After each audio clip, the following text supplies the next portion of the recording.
I have found a solution to the ever growing void of gaming.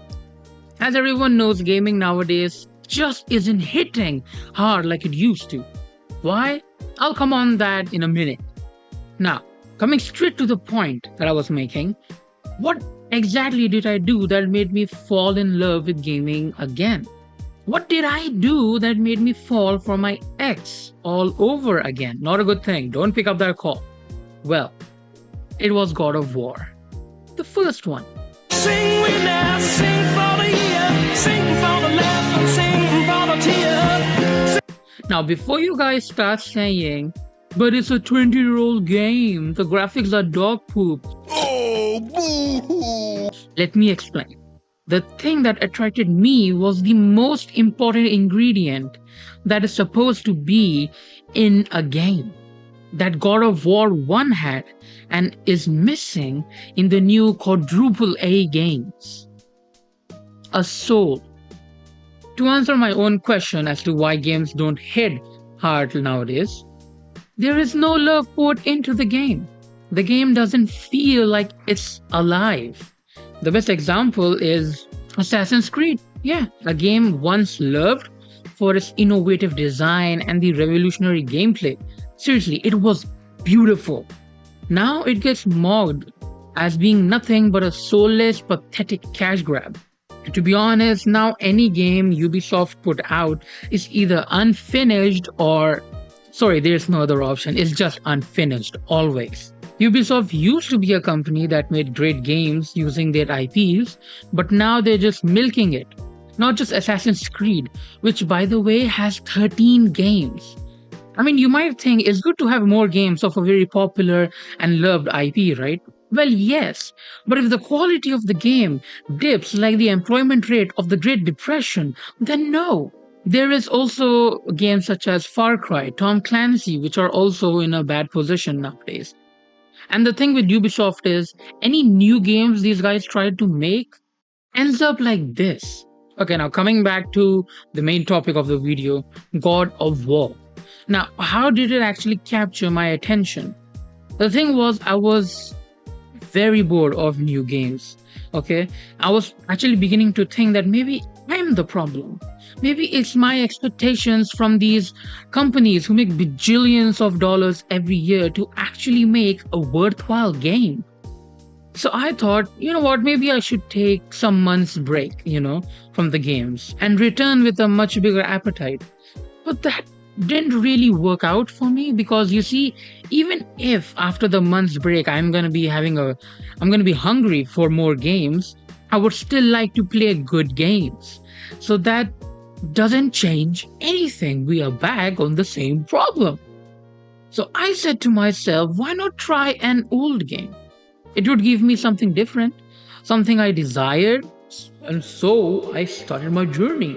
My journey to search for that one game that could give me hope again, that gaming lives.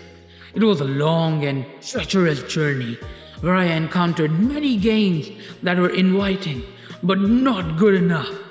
But then in the corner of my eye, I saw a bald man with chains waiting for me. And that's how I found out about God of War 1. Now, I had already played God of War 4 or 2018, whatever rocks your boat. Be better. So I knew about Kratos like a little bit, and I was actually interested in him and his story. And I also knew that the previous games were really well made. But the thing is, I grew up with the Xbox, and that just gave me zero chance of playing them. But now that I had a gaming laptop, so I downloaded it and I played it through EmuDeck. Wink, wink. Just from the beginning, God of War 1 felt alive. The intro was so awesome. Kratos, he feels abandoned by the Greek gods, and he feels terrible for a particular sin that he had committed. We don't know what it is, by the way, but they have been haunting him for years, and the only solution he sees is ending his life after suffering for so long. Then you get plunged into the past, 10 days before Kratos decides to end his life. What could have possibly led to such a decision? Now you are on a mission to kill a Hydra, a mystical beast that has been terrorizing the people of the sea. You now actually get to play the game. And even though the game is 20 years old, it felt much refreshing to play. I mean, sure, it isn't like the best game ever, or the combat mechanics are just like out of this world or anything. And sure, it can lag behind a bit sometimes, but it was actually really good. There are different types of enemies and bosses throughout the game. Even though there were actually less bosses in the game, it felt enough. Overall, the way the game felt was actually very good. And before you guys say it, the graphics really don't matter when you are actually having fun.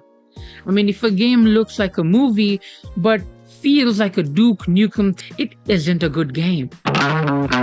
Now, I can't explain the entirety of the game because I don't want to spoil anything for you, but what I will say is that the story is simple yet interesting. Kratos, he is tasked with his biggest mission yet, and that is to defeat Ares, the god of war, in Greek mythology.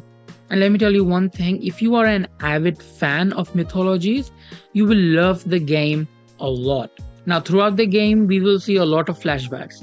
And what was that one sin that Kratos had committed that he has nightmares of for so many years? And how he started working for the Greek gods. And how he is actually connected to Ares himself. And why he hated him so much. The different levels of the game and how the different levels connect with one another is actually done very nicely in the game. They keep introducing new types of weapons and power-ups that help you throughout the game, and each feels different from one another and is helpful in one way or the other. So by doing this from the beginning to the end, you are hooked on the gameplay and the story. I mean, sure, there are some levels that are a bit confusing for me, and that Ares boss fight was just a ginormous pain in the ass. I mean, they literally told me to switch to easy mode. Okay, fuck you, Ares. But I think it's a skill issue. I personally give this game a 10 out of 10, not just on the basis of its gameplay and its story, but the fact that it felt so refreshing to actually play it. And the game kind of did bring me back from the ever-falling abyss. Now, I have kind of fallen in love with retro gaming. And let me tell you one thing, if there is actually people watching this video, please, because I'm having 0 views nowadays. But still, if there are actually people watching this video, there's only one lesson to take from this video. And that is that modern video games suck doo-doo. Just kidding. The lesson is that nowadays, money is all that companies desire. And you wanna know what's the best way to make good money? Make a good game.